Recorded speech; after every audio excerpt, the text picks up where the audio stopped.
Discipline. I've done this a few times. It ends up being quite a long video, so I'm trying to be a bit short. Now, I found the key to discipline in this house is we don't do corporal punishment, we don't beat the kids up, we don't threaten them with violence, we don't use fear to control them, and yet might do as they're teenagers.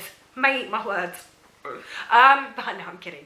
I've always been complimented on my children, from schools to caregivers to strangers actually in supermarkets, as well as via YouTube and stuff, that my children are pretty much very well behaved children.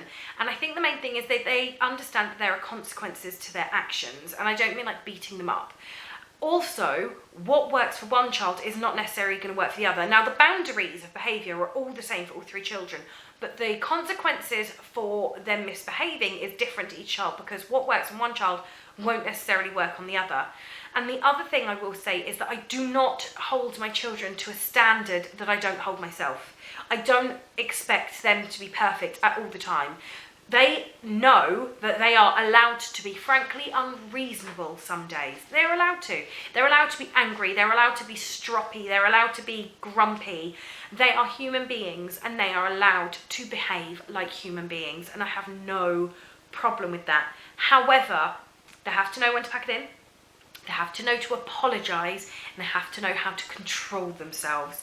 And this is something as they get older. And if they are completely ridiculous, George thrives on the timeout. And I'm not saying necessarily putting him on the naughty step, though that did work when he was younger. I know loads of people like poo-poo it now, but sorry, for him it was perfect. He doesn't like being isolated, he doesn't like feeling like he's ignored, but he was never ignored, he knew that.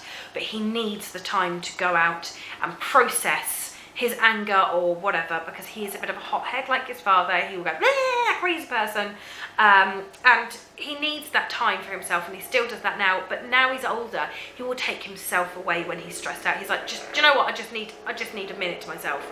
And so it works really, really well for him. Whereas Alice is such a fantasist and such a little bookworm that sending her to her room, excuse me, Mr. Plain, would have absolutely no effect on her whatsoever. She would revel in the tranquility of being in her room reading the book. It wouldn't teach her anything except maybe to misbehave more often so she could get me time. So that doesn't work on her. She is the laziest, most messy child I've ever come across. So for punishment as it stands now is to tidy up. Now, the thing she only ever really gets into trouble is making a mess, trashing her bedroom, and having a bit of an attitude at times because the hormones are kicking in. Now, when it comes to making a mess, punishment, tidying it up.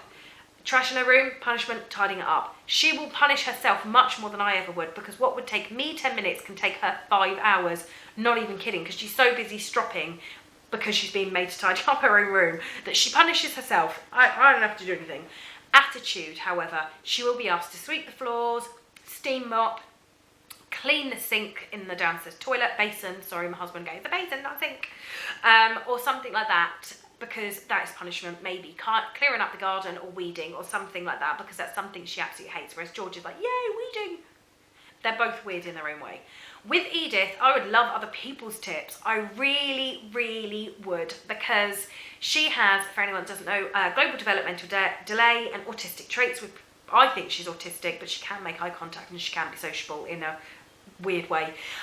So any tips, because I still treat her almost like a toddler, because I realise that she will go up to George and she would go to pat him on the back like this, but she'll actually go, and she doesn't realise that she's being quite violent. And of course he screams, he gets upset and shouts at her, she cries. So we do the trying to explain to her, Edie, you be gentle, but she doesn't seem to have control over the forcefulness of her actions, which is a bit of a pain in the bum if I'm completely honest, but there you go.